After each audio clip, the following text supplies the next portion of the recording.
trying some things from scratch that I've never tried before, and That's that's awesome. been there've been some great successes and some epic failures. So I think we're going to have a whole lot of great home cooks as friends when we come out of this, right? Hey, everybody. Ken Hendricks from Home Instead here. Thanks again for joining me today. Today, I am joined by a friend and colleague that I've had the pleasure of working with for the last few years in a few different capacities, Heather Coss. Heather is the co-founder of Crossroads Aging Care Professionals here in Santa Fe. She's been working with elders in our community for a number of years. And the type of work that Heather and Crossroads do has a real wide array of touch points when it comes to enabling folks to age safely in the setting that they prefer while seeking to maximize the quality of life of individuals and maximize their independence along the journey of aging. The types of scenarios and hurdles that we will all certainly come across as we age can really be seen as crossroads, essentially. And the challenges of making the best choices for ourselves and for our loved ones isn't always clear. And so having help from folks like Heather is just fantastic. So I'm excited to have her on today to introduce her to everyone and to talk a little bit more about what she does in detail. So thanks for joining me, Heather. no problem. Good to be here. And so for those who have yet to meet you, maybe first you could just tell us a little bit about yourself and maybe how you found yourself having this passion to work in the field of elder care. And then maybe if you could tag on, I like to ask folks if you could tag on to that general introduction, just a couple things maybe that you're doing yourself day to day, in this COVID era to keep yourself healthy, both mentally and physically. Got it. Well, I've been a social worker, licensed social worker for the last 13 years, and I really got my start in working with older adults and where aging intersects with health during, while I was in graduate school. I had my field placement at the geriatrics clinic in the VA hospital in Madison, Wisconsin, and we worked with a wide range of. They're all veterans, but with all sorts of mental health, physical health issues. Dementia was a significant um, Hmm. a significant area where people were coming into the clinics. So I got to see the various aspects of that, um, and really, I was very interested in moving out of a clinic setting and into the community, and that has Yeah. fascinated me since, from that point on. Seeing people where they are, where they live, and really um, helping with keeping them in the setting that they most prefer. Yeah. So yeah, and things that I've been doing to try to keep myself healthy and feeling a semblance of balance during COVID, as I'm trying to do something outside as much as I possibly can, something every day if possible, whether it's walking my dog or going on a hike, um, working in my yard. And then probably my other big one is cooking and trying new things, trying some things from scratch that I've never tried before. And That's that's awesome. been, there've been some great successes and some epic failures. So I think we're going to have a whole lot of great home cooks as friends when we come out of this, right? We're gonna, Yeah. when we can Yeah. start getting when we can start getting out with our friends and coming over for dinner, having them over for dinner. I think that a lot of people are going to be impressed with what we're able to whip up. I know that Certainly. for me, like I love New Mexican food, and I think that we've really gotten our, our smothered burritos and our enchiladas up to another level, like having to cook at home so much with this stuff. Yeah.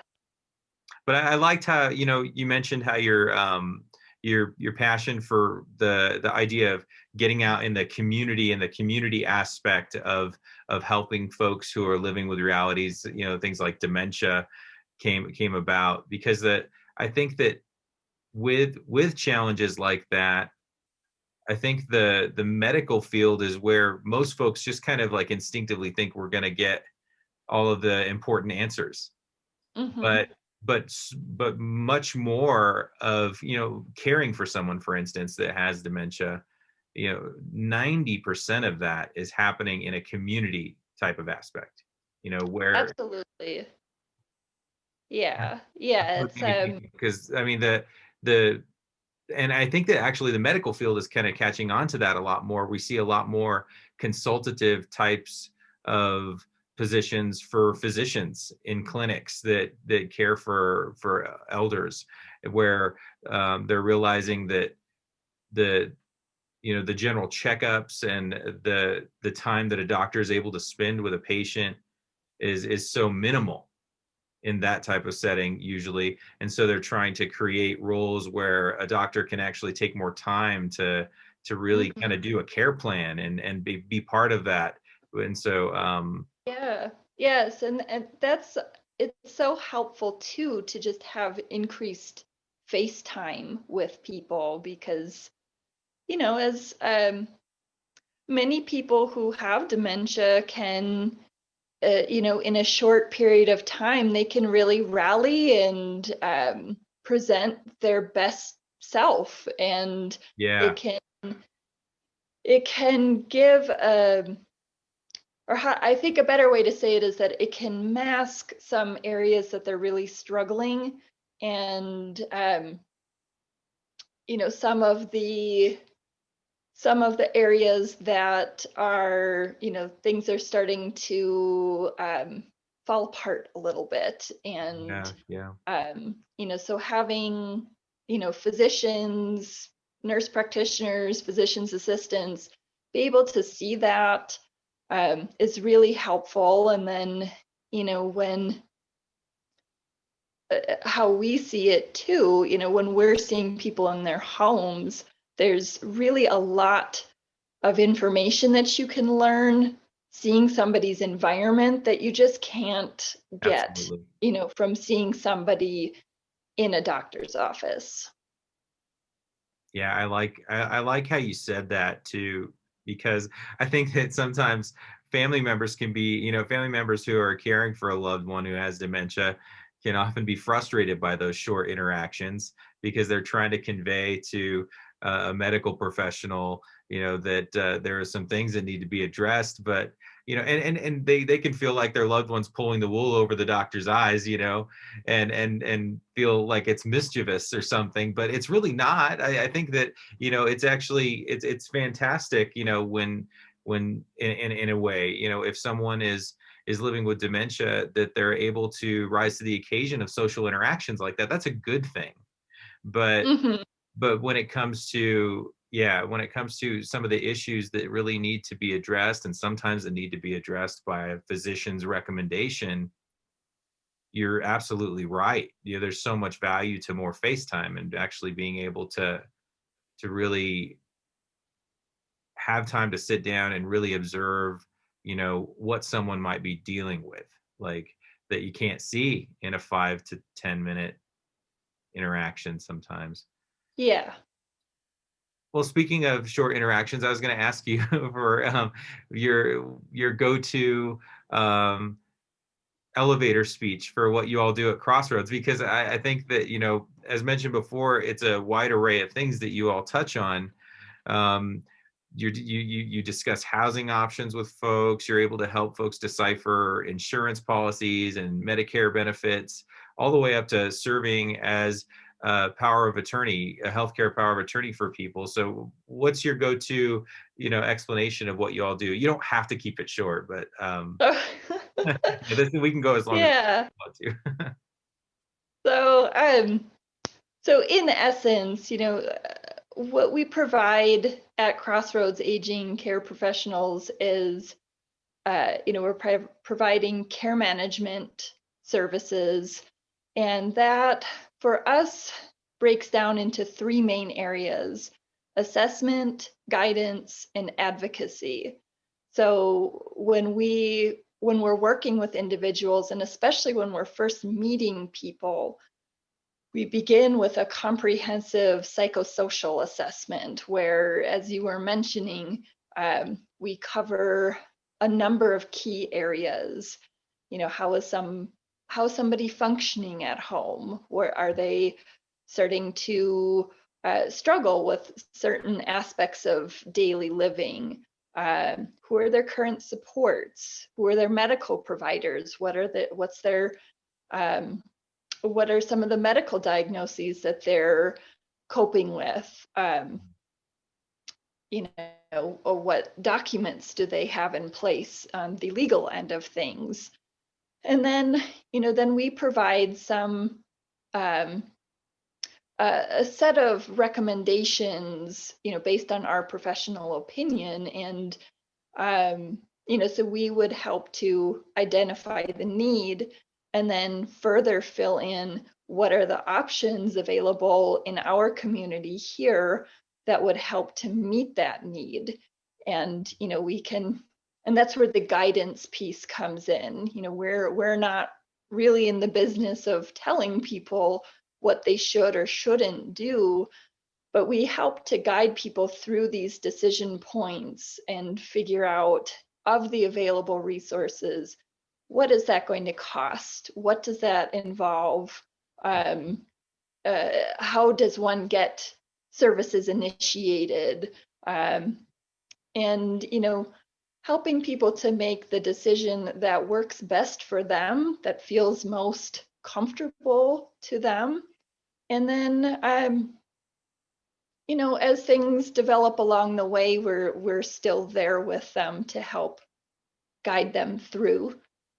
And as you mentioned, we also, for people who do not have a natural support, or for a variety of reasons, they're looking for a professional service to serve as a decision maker, we fill that role as well, and advocate for people's needs.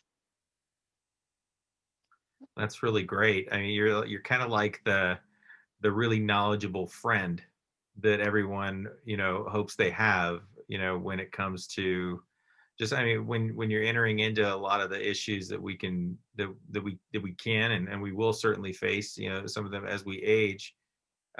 It's a whole world of different things. I mean, it's the world that you and I work in, so we think about these things all the time, but it's very true that Yes. it's pretty much daily that we meet someone who's coming into this world for the first time, and they really do need that helping. Yeah, absolutely. And so, Yeah, and there's a lot of pressure on individuals and families to try, have to start from square one and figure things out. And we can help people so that it doesn't feel like they're having to reinvent the wheel with every issue that comes up. now I know we've talked a bit about dementia and dementia related diseases and illnesses already, but you and I we've worked together for a few years now as members of the Alzheimer's Association's Walk to End Alzheimer's Planning Committee. And I know obviously the cause of Alzheimer's and dementia is something that's close to our hearts and very intertwined with what we do on a day-to-day basis. But with decision-making capacity, being a hot topic and a sensitive one at that. What advice do you have, preliminary advice maybe for families who are concerned about this topic, and when it might become an issue for their loved one who's been diagnosed with a dementia related illness? Maybe kind of thinking of what advice you would offer those who are at the preliminary stages of an early, a stage of dementia, early diagnosis, as opposed to someone who's living with a loved one who has advanced stage dementia and it's obviously an issue that they still need to act upon. Yeah.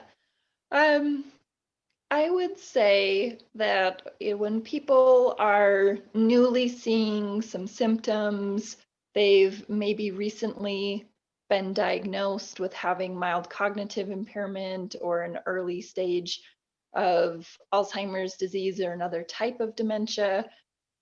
I really think that having some in-depth and frank conversations with your family members, your loved ones is so, so important. Mhm. Everything from just knowing that this disease is progressive. And at this point, there are some ways to slow the progression, but we don't have a cure yet. And Yeah. so, um, progression is an inevitable part of the disease at this point in time. So while people still have moments of clarity, still have a good sense of what they think and feel about various topics, I think talking about what they do and do not want for their care, where they want to be, does that mean uh, you know, staying at home is the most important thing to them? Or did they just, would they prefer an assisted living setting or, whatever the case might be? Um, does the person who's diagnosed with dementia, do they have goals for themselves? Are there things that they want to do and experience before the disease progresses to Hmm. the point that that becomes quite challenging? So all of that to say, having those at times quite difficult conversations, um, I think really serve people very well in the end. And um, it's a way, I mean, I think it ends up feeling like a gift to the family members often, that they've had these conversations. There's a lot of clarity about what the person wants and doesn't want. Yeah. And if a family member or loved one or whomever is um, tasked with carrying out decisions, making decisions on somebody's behalf, it it feels quite different to think about it as carrying out this person's expressed wishes versus having to really really decipher maybe from some conversations from years past what the person wanted. Yeah. um I was thinking that same thing. I was thinking that, like, for the caregiver in particular, although those conversations, as you said, are very often difficult conversations to have, it is a gift because, yeah, to make those decisions from not knowing, you could, you know, you could end up carrying guilt for making a decision that actually they would have wanted, but maybe you just didn't know, or you weren't sure, and yeah, having that knowledge of what an individual living with dementia, can offer in the early stages when they're still able to communicate those things, particularly, uh, that is a great thing to have in the later stages when it's harder for them to convey. hmm yeah, yes, exactly. And then for somebody who who is in a more advanced stage of dementia, and especially for their family members who are caring for them. um, we're in a point in our history where people feel quite isolated. um, but I even I despite of COVID, Hmm. there are supports available. There is information available, and that would be my advice for people who are either themselves impacted by a later stage of dementia or caring for somebody with a later stage of dementia, is to reach out, get support, Hmm. um, and really, there's a whole community of people. Yeah. So yeah, so I think isolation and feeling, um, having to cope with the burden of caregiving, um, if it, for those who it feels like a burden, if it's reached a point where it's really becoming difficult to cope with that, um, that would be my advice. Reach out. Yeah, absolutely. And if you're hearing this conversation right now, you don't need to look far for people to reach out to. You can reach out to either myself or Heather. We'd be happy to point you in the right direction of we're really kind of, in a great position, both you and I. We know so many different people and different organizations with different nuanced ways of helping families through these types of things. But I wanted to ask you, you mentioned COVID and the current climate of things, the isolation. And are there any ways in particular that, I mean, I'm sure there probably are, but ways that the COVID or the climate around COVID is complicating people being able to get these types of things done when it comes to going through the necessary planning and processes addressing these types of issues? um, are there ways that's being complicated and ways that maybe we could help problem solve? Sure. Yeah, I think for me, what I have seen and heard from people, um, is that having to weigh out the options of, um, or how do I say this? Um, it seems like the area that people are struggling with the most is weighing the risk of exposure Yeah. to the virus, to getting care, having additional caregivers and support people coming in. So Yeah. that can feel like a really impossible decision. Typically there's a primary caregiver, whether that's often a family member, and you know, everybody needs support. Everybody needs a break in order Hmm. to not burn out. And when the choice, I think people are reaching this point where they feel the choices between carrying so much of the load themselves or all of it, or having people come into the home, interacting with their loved one, and then sort of the question mark of how much risk does that introduce, for Yeah. for being exposed to the virus. um, And then the and potential of, the other thing that I'm hearing a lot about is, if someone feels that, probably the best setting for them to live in would be like an independent or assisted living type environment, or even a memory care type environment for their loved one. It's then they're weighing the isolation and quarantine periods, because those are pretty extensive right now, understandably so. And then we know that isolation in and of itself is really not good for for anyone really, but for someone who's living with dementia, it can really ramp up the progression that someone yes, experiences with a disease like that. So But yeah, it is hard to a lot of those risk assessments that we're all trying to do for our individual families, whether we're in a caregiving role or not.